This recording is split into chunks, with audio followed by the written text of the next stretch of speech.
Hello guys, welcome to my YouTube channel. My name is Harjeet Kaur. हम कर रहे हैं लूसेंट जीके के ऑब्जेक्टिव क्वेश्चंस, जिसमें हमारा ज्योग्राफी चल रहा है और इसमें आज हम डिस्कस करेंगे वर्ल्ड क्लाइमेट से रिलेटेड कुछ क्वेश्चंस, जिनका टॉपिक है एटमॉस्फेरिक कंपोजिशन।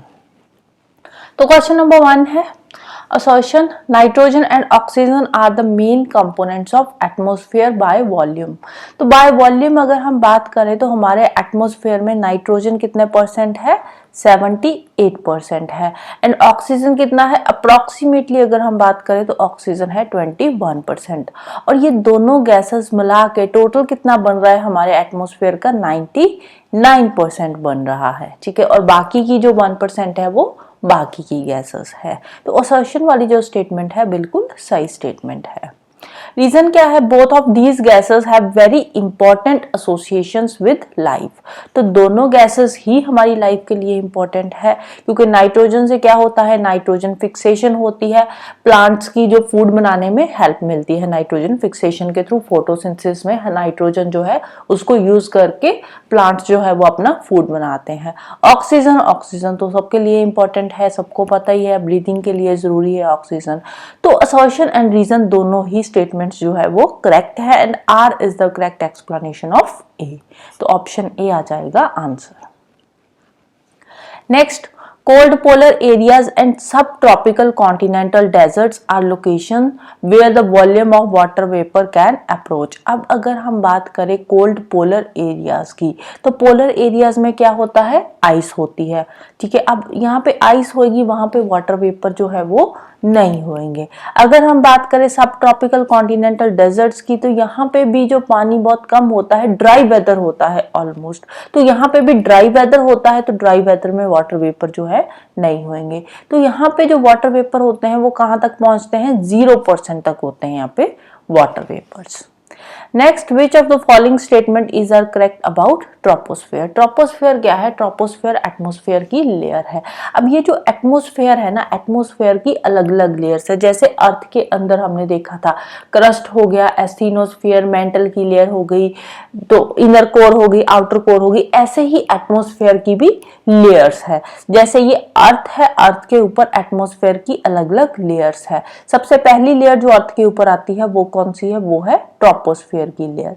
ट्रोपोस्फेयर के ऊपर वाली जो लेयर है वो कौन सी है? वो है स्ट्रेटोस्फेयर की लेयर। स्ट्रेटोस्फेयर के ऊपर आ जाती है मीजोस्फेयर की लेयर, और मीजोस्फेयर के ऊपर आती है थर्मोस्फेयर, और फिर आता है एक्सोस्फीयर।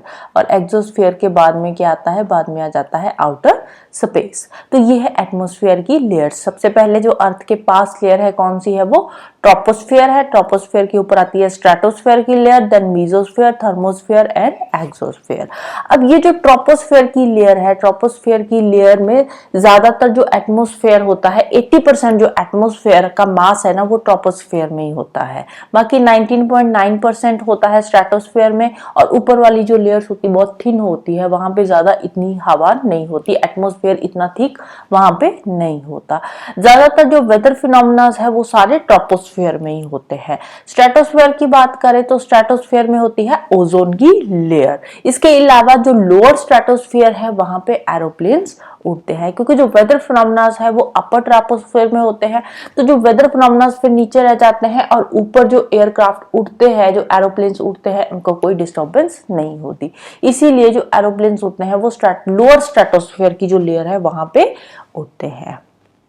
राइट, फिर आती है मीजोस्फेयर। मीजोस्फेयर में टेम्परेचर डिक्रीज होता है, तो इतना कुछ ज्यादा नहीं होते। मीजोस्फेयर में मीटेओराइट्स वगैरह जो है वो बर्न हो जाते हैं। फिर थर्मोस्फेयर की लेयर है। थर्मोस्फेयर की जो लेयर है इसमें इसको आयनोस्फेयर भी बोला जाता है, क्योंकि इसमें जो है इसमें आयंस की एक लेयर बनी होती है, जिससे जो हमारी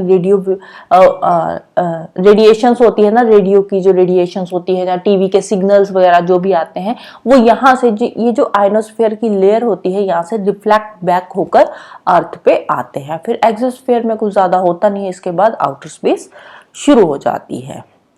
तो अब चलते हैं हमारे क्वेश्चन पे। ट्रोपोस्फेयर के बारे में यहाँ पे हमने बताना है। The depth of this layer varies from 8 to 16 kilometre.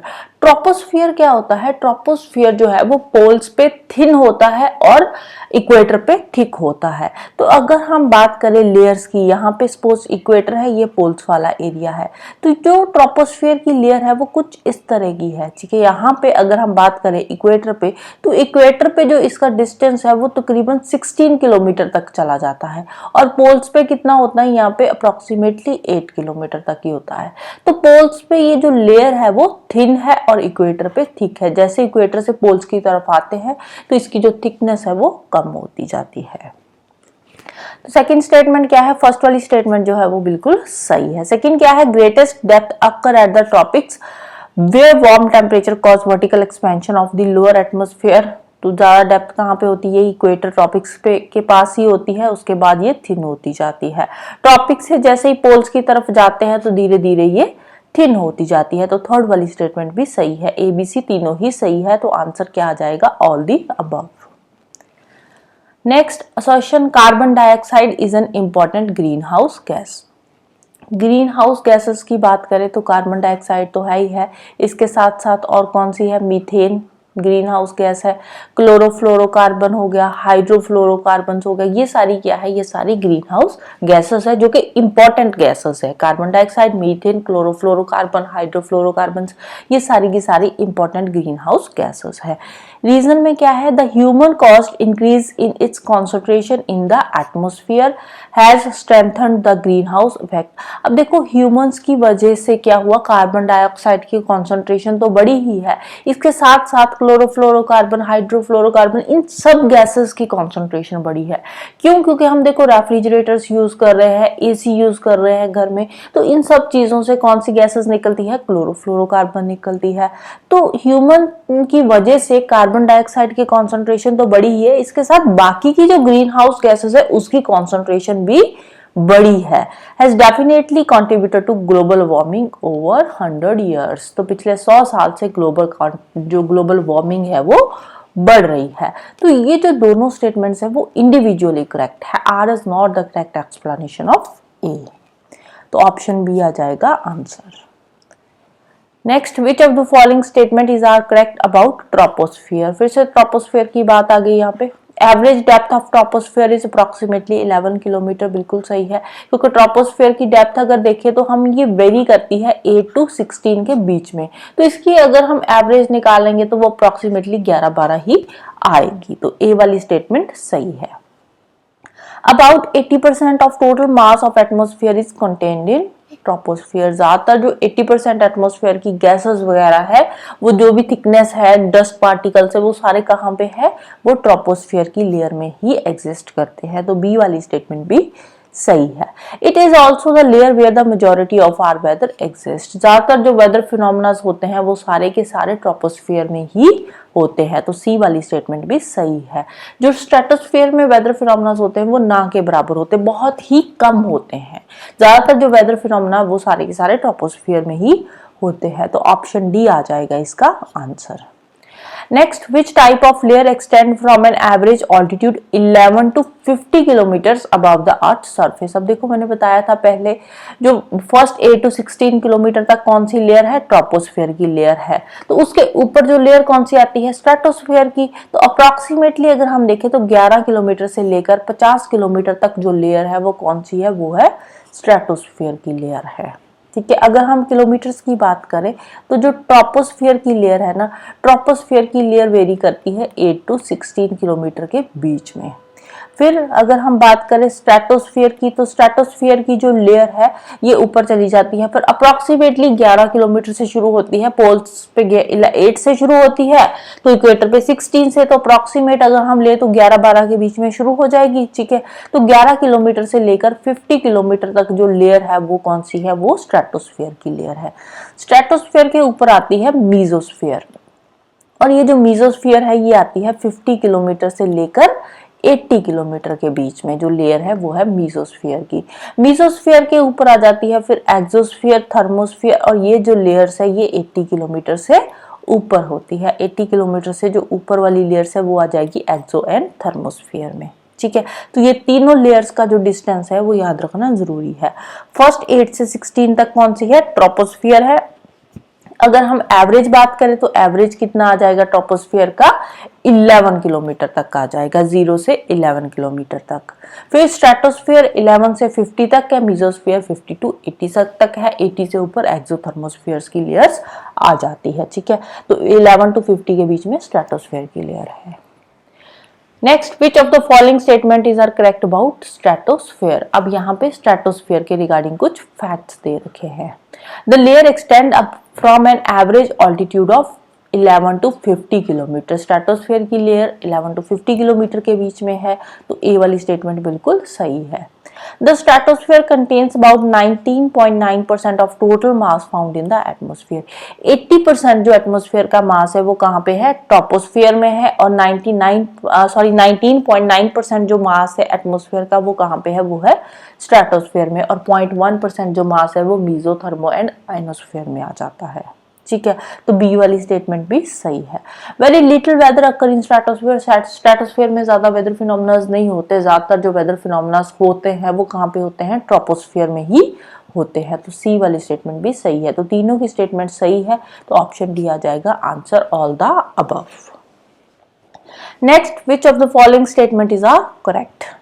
The lower portion of stratosphere is also influenced by polar jet stream and subtropical jet stream. अब ये जो jet streams है ना, polar हो या subtropical, ये कौन सी लेयर में है, ये lower stratosphere की लेयर में आती है। तो ए वाली स्टेटमेंट बिल्कुल सही है। In the first 9 kilometers of the stratosphere, temperature remains constant with height. तो पहले 9 किलोमीटर तक इसका टेम्परेचर कांस्टेंट रहता है। तो टेम्परेचर का एक बार हम ग्राफ भी देख लेते हैं। तो ट्रोपोस्फियर में क्या होता है, ट्रोपोस्फियर में जैसे हम हाइट पे जाते हैं तो टेम्परेचर डिक्रीज होता है, डिक्रीज होकर -40 डिग्री तक यहाँ पे पहुंच जाता है, ठीक है। इसके बाद फिर कुछ टाइम तक यहाँ पे टेम्परेचर जो है कांस्टेंट रहता है, उसके बाद टेम्परेचर इंक्रीज होना शुरू होता है। तो ये जो स्ट्रेटोस्फियर की लेयर है यहाँ पे टेम्परेचर इंक्रीज होता है। तो इसी के बीच में यहाँ पे एक लेयर आती है जिसको बोलते हैं ओजोन लेयर। तो ओजोन लेयर कौन सी लेयर में है एटमॉस्फेयर की, वो है स्ट्रेटोस्फियर में, ठीक है। तो स्ट्रेटोस्फियर में यहाँ पे ओजोन लेयर आती है, और उसके बाद जो टेम्परेचर है वो क्या है, डिक्रीज होना शुरू हो जाता है, सॉरी इंक्रीज होना शुरू हो जाता है। स्ट्रेटोस्फियर में टेम्परेचर इंक्रीज होता है, ठीक है। ट्रोपोस्फियर में डिक्रीज हुआ था, स्ट्रेटोस्फियर में इंक्रीज होएगा, मीजोस्फियर में फिर से डिक्रीज होना शुरू हो जाएगा। और जैसे ही मीजोस्फियर में जो टेम्परेचर है, मीजोस्फियर की लेयर शुरू होती है, वहीं से टेम्परेचर डिक्रीज होना शुरू हो जाता है। और जहां पे मीजोस्फियर की लेयर खत्म होती है अप्रॉक्सी 80 किलोमीटर के ऊपर, ठीक है, अर्थ की सरफेस से 80 किलोमीटर ऊपर, ये वाली जो जोन होती है ना, ये सबसे कोल्डेस्ट जोन होती है। यहाँ पे जो टेम्परेचर है वो कितना पहुंच जाता है, यहाँ पे टेम्परेचर पहुंच जाता है -90 डिग्री सेल्सियस, कभी कभार सीजन्स के अकॉर्डिंग -100 डिग्री सेल्सियस तक भी यहाँ का टेम्परेचर जो है वो पहुंच जाता है। तो मीजोस्फियर की ये वाली जो लेयर है ना, जो 80 किलोमीटर है, यहाँ पे मीजोस्फियर खत्म होता है, उसको क्या बोलते हैं, वो है coldest place of the earth, ये सबसे ठंडी जगह है, ठीक है। इसके बाद फिर धीरे धीरे टेम्परेचर क्या है, पहले धीरे धीरे इंक्रीज होता है, फिर एकदम से थर्मोस्फियर में इंक्रीज होना शुरू हो जाता है टेम्परेचर, ठीक है। और इनके बीच की एक जो लेयर्स होती है, जैसे ट्रोपोस्फियर और स्ट्रेटोस्फियर के बीच की जो लेयर है वो क्या है, ट्रोपोपॉज। जैसे ट्रोपोस्फियर यहाँ पे खत्म होएगा, वहां पे आ जाएगी ट्रोपोपॉज की लेयर, जहां पे स्ट्रेटोस्फियर खत्म होएगा वहां पे स्ट्रेटोपॉज आ जाएगा। अब यहाँ पे इन्होंने स्ट्रेटोस्फियर ही लिखा हुआ है, बट ये वाली जो लेयर है ना, इसको क्या बोलते हैं, इसको बोलते हैं स्ट्रेटोपॉज, ठीक है। जहां पे ट्रोपोस्फियर खत्म होता है वहां पे जो लेयर है उसको क्या बोलते हैं, ट्रोपोपॉज, ठीक है। सेम यहाँ पे मीजोस्फियर खत्म होता है, इस लेयर को क्या बोलते हैं, मीजोपॉज, ठीक है। थर्मोस्फियर के ऊपर थर्मोपॉज आ जाएगा। तो ऐसे इनके बीच वाली ये जो लेयर है, जो दो लेयर्स को अलग करती है, उसको बोलते हैं, यहाँ पे ट्रोपोपॉज, यहाँ पे स्ट्रेटोपॉज और यहाँ पे मीजोपॉज।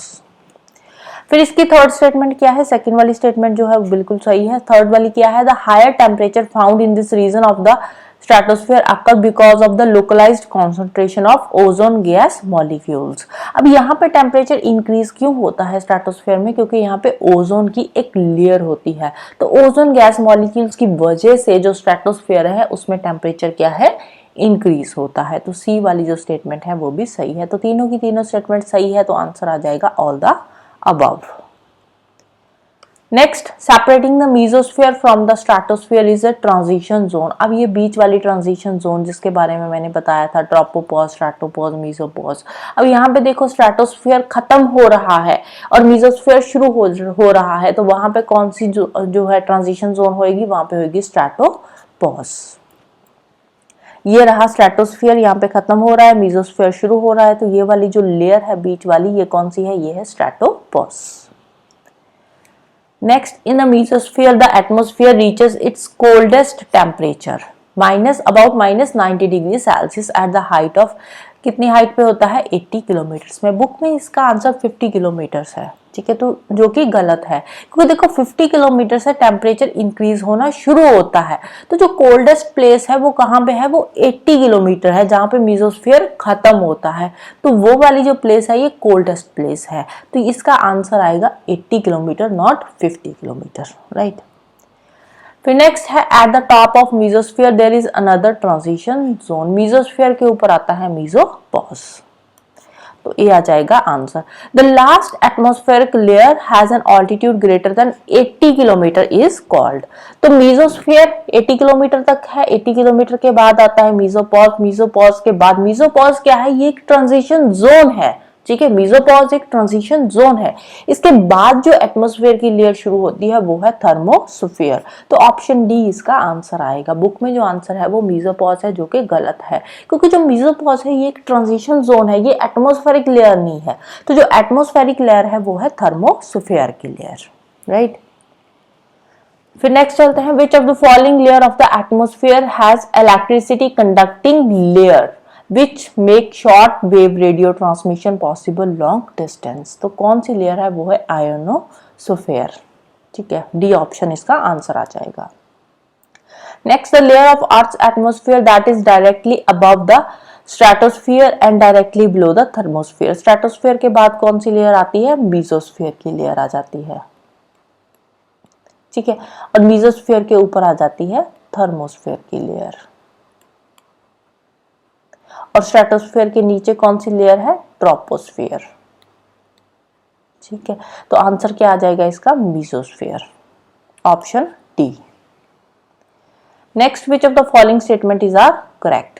The mesosphere is located about 50 to 85 kilometre above the earth's surface। बिल्कुल सही है, बहुत बार हम डिस्कस कर चुके हैं इनका जो डिस्टेंस है। The stratosphere and mesosphere are referred as the middle atmosphere. अब देखो ये मिडल में आती है लेयर्स, अगर हम मेजर लेयर्स की बात करें तो कौन सी है, troposphere, stratosphere, mesosphere and thermosphere, ठीक है। एक्सोस्फियर तो बाहर वाली लेयर है, उसमें कुछ ज्यादा है नहीं है, ठीक है, तो मेन जो लेयर्स है वो ये 4 लेयर्स ही है, तो इसके बीच में जो मिडिल एटमोस्फियर आ जाएगा वो तो स्ट्रेटो और मीजो वाली लेयर्स ही आ जाएगी ना, तो बी वाली जो स्टेटमेंट है वो भी बिल्कुल सही है। The mesopause at an altitude of 80 to 90 kilometre separates the mesosphere from thermosphere, ये भी बिल्कुल सही है। और ये वाली लेयर्स वैसे अप्रॉक्सीमेटली 5 किलोमीटर ही होती है, यहाँ पे 10 लिखी है, तो 80 to 85 के बीच में ही होती है, 80 to 90 भी कभी कभार लिखा आ जाता है, ठीक है, तो ऑप्शन डी इसका आंसर आ जाएगा।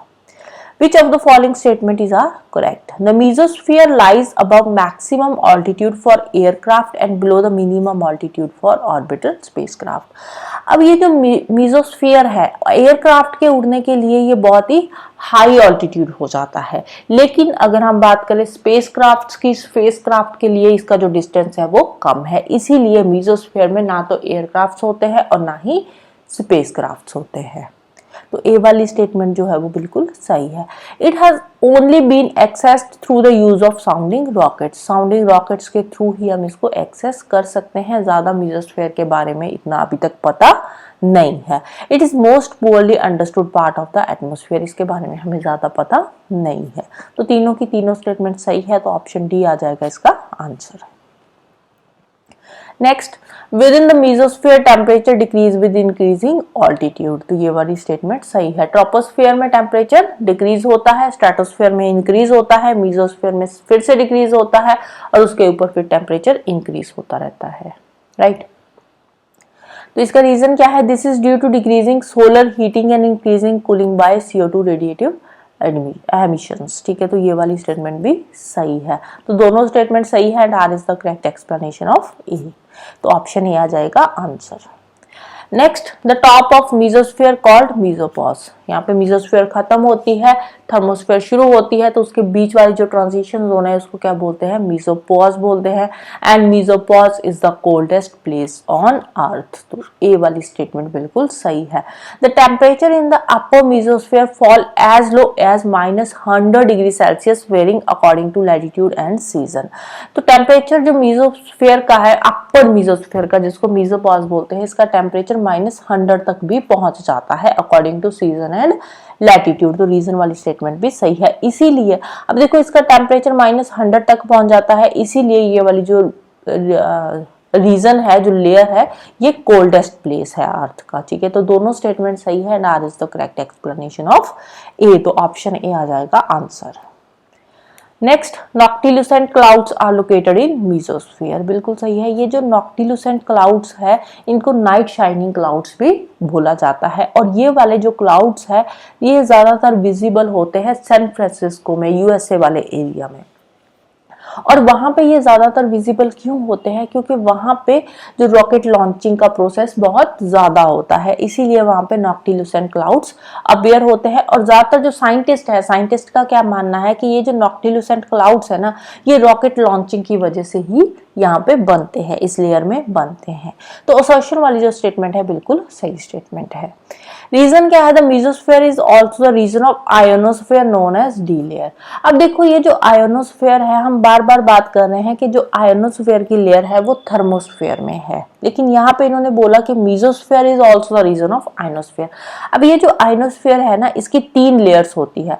कौन कौन सी? एक तो होती है डी लेयर जो यहाँ पे बात करी हुई है, एक होती है ई लेयर और एक होती है एफ लेयर। इसकी 3 लेयर्स होती है। ठीक है, अब ये जो डी वाली लेयर है, डी लेयर इसकी होती है मीजोस्फीयर में। ठीक है, और ई एंड एफ लेयर जो है, ये दोनों लेयर्स, इसको F1 F2 भी बोला जाता है। और ये वाली जो दोनों लेयर्स है, ये कहाँ पे होती है? ये होती है थर्मोस्फीयर में। ठीक है, तो आयनोस्फीयर की जो EF लेयर्स है, 2 लेयर्स थर्मोस्फीयर में होती है, जहां पे रेडियो वेव्स रिफ्लेक्ट बैक होती है। ठीक है, मीजोस्फीयर में जो आयनोस्फीयर की लेयर होती है उसको बोलते हैं डी लेयर। तो रीजन वाली स्टेटमेंट भी सही है एंड दोनों स्टेटमेंट्स इंडिविजुअली ट्रू है and R is not the correct explanation of A. Option B आ जाएगा answer. Next, because of sun's UV radiation, Earth's upper atmosphere is partly 0.1% or less ionized plasma at altitude of 70 to 1500 kilometre. तो UV radiation की वजह से ये जो ionised plasma है वो 70 to 1500 किलोमीटर में देखने को मिलता है। तो ये वाली स्टेटमेंट बिल्कुल सही है। This region ionosphere is couple to both magnetosphere and neutral atmosphere. ये जो आयनोस्फीयर की लेयर है ना, इसमें मैग्नेटोस्फीयर एंड न्यूट्रल एटमोस्फीयर दोनों ही होते हैं। तो इंडिविजुअली ये भी दोनों स्टेटमेंट्स जो है वो सही है and R is not the correct explanation of A. Next चलते हैं, which of the following statement is are correct. The main gases within earth's exosphere are lightest gases. अब ये जो अर्थ की एक्सोस्फीयर वाली लेयर है ना, एक्सोस्फीयर वाली लेयर में लाइट गैसेस होती है, जैसे हाइड्रोजन हो गया, थोड़ी बहुत हीलियम होएगी, थोड़ी बहुत कार्बन डाइऑक्साइड होएगी या एटॉमिक ऑक्सीजन होएगी। और ये वाली जो गैसेस है ये एक्सोबेस के पास होगी। एक्सोबेस कहाँ पे है? यहाँ पे एक्सोस्फीयर की लेयर खत्म होती है, तो वहां पे ये गैसेस जो है लाइट गैसेस ही वहां पे होती है, ज्यादा मेजर गैसेस वहां पे नहीं होती। Exosphere is the last layer before space. तो एक्सोस्फीयर के आगे स्पेस शुरू हो जाती है, तो लास्ट वाली जो लेयर है वो एक्सोस्फीयर की ही लेयर है। बी वाली स्टेटमेंट भी सही है। Since there is no clear boundary between space and exosphere. अब देखो जो एटमॉस्फेयर की लेयर्स है ना, अब ये जो स्पेस और एक्सोस्फीयर की जो लेयर है, स्पेशली जो एक्सोस्फीयर है, अब वहां पे कोई क्लियर कट बाउंड्री नहीं बनी हुई। जैसे हमने बताया ना कि ट्रोपोपॉज की लेयर होती है, स्ट्रेटोपॉज की लेयर होती है, 4-5 किलोमीटर की ये लेयर होती है, लेकिन एक्सोबेस की जो लेयर है ये इसकी कोई एग्जैक्ट क्लियर कट बाउंड्री नहीं है। ठीक है, तो ये एक्सोस्फीयर के बीच में ही ऊपर स्पेस शुरू हो जाती है, इनके बीच में कोई भी क्लियर बाउंड्री नहीं है। तो exosphere is sometimes used synonymously with outer space. इसीलिए जो एक्सोस्फीयर की लेयर है इसको आउटर स्पेस भी बोला जाता है। तो तीनों की तीनों स्टेटमेंट्स यहाँ पे सही है। ऑप्शन डी आ जाएगा answer. Which of the following is a measure of solar radiation energy received on surface area? अब देखो अर्थ का सरफेस है, ये अर्थ है, अर्थ के सरफेस पे आती है सोलर रेडिएशंस। ठीक है। अब ये जो सोलर रेडिएशंस आती है इनको क्या बोलते हैं, इनको बोलते हैं इंसोलेशन, ठीक है। अब ये वर्ड से ही पता चलता है इंसोलेशन, ठीक है। अगर हम इसको देखें वर्ड को इंसोलेशन, ठीक है, तो इनका क्या मतलब हो गया, इनकमिंग, ठीक है। इंसोलेशन, ठीक है, सोल से क्या बन गया सोलर, इनकमिंग सोलर, एशन से क्या बन गया रेडिएशंस, ठीक है, इनकमिंग सोलर रेडिएशंस। तो वर्ड से ही ये बात याद रह सकती है कि जो सोलर रेडिएशंस अर्थ पे पहुंचती है उनको क्या बोलते हैं, उनको बोलते हैं इंसोलेशन, मतलब इनकमिंग सोलर रेडिएशंस।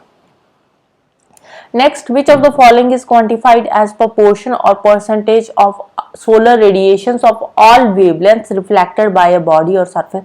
अब देखो अर्थ की ये जो सरफेस है, अर्थ की सरफेस के ऊपर जो सोलर रेडिएशंस आती है, इनमें से जो कुछ सोलर रेडिएशंस होती है वो क्या है, स्कैटर हो जाती है, ठीक है, इधर उधर एटमॉस्फेयर में स्कैटरिंग हो जाती है उनकी। अब कुछ जो रेडिएशंस होती है वो अर्थ क्या करती है, अब्सॉर्ब कर लेती है, ठीक है। अर्थ के अलग अलग सरफेस पे जो अब्सॉर्प्शन होती है सोलर रेडिएशंस की वो अलग अलग होती है। जैसे कहीं पे डेजर्ट है, कहीं पे माउंटेन्स है, कहीं पे फॉरेस्ट है, तो जो अब्सॉर्प्शन रेट होएगा हर जगह का अलग अलग होएगा। और कुछ जो रेडिएशंस है वो क्या होएंगी, वो रिफ्लेक्ट बैक हो जाएगी, वापस चली जाएगी। ये जो सोलर रेडिएशंस अर्थ पे आ रही है ना, कुछ रिफ्लेक्ट बैक हो जाएगी। अब ये जो सोलर रेडिएशंस वापस जा रही है इनको क्या बोलते हैं, इनको बोलते हैं एल्बिडो, ठीक है। कुछ रेडिएशंस अर्थ के एटमॉस्फेयर में स्कैटर हो गई, कुछ रेडिएशंस अब्सॉर्ब हो गई, कुछ रेडिएशंस वापस चली गई। अब ये जो रेडिएशंस वापस जा रही है इनको क्या बोलते हैं, इनको बोलते हैं एल्बिडो, ठीक है। तो ऑप्शन डी आ जाएगा इसका answer. Next, the average amount of energy received on surface perpendicular to incoming radiation at the top of the atmosphere. अब यही जो हमारी सोलर रेडिएशंस अर्थ पे आती है, इनकमिंग रेडिएशंस आती है एटमॉस्फेयर पे, तो उसको क्या बोलते हैं, उसको बोलते हैं सोलर रेडिएशन, क्योंकि सन की रेडिएशंस आ रही है तो उनको क्या बोलेंगे, रेडिएशंस को सोलर रेडिएशंस ही बोलेंगे। लास्ट क्वेश्चन है आज का, मैच द लिस्ट। लिस्ट 1 पे सरफेस दे रखा है, 2 पे दे रखी है उसका एल्बिडो रेट क्या है। ड्राई सैंड की बात करें तो ड्राई सैंड का एल्बिडो रेट है 35 to 45%। Broad leaf deciduous forest, deciduous forest जिनके लीव्स ब्रॉड होते हैं उनका एल्बिडो रेट क्या है, 5 to 10%। Next, needle leaf coniferous forest का जो एल्बिडो रेट है वो है 10 to 20%। And grass type vegetation जो है उसका एल्बिडो रेट है 15 to 25%, right. So this is all about today.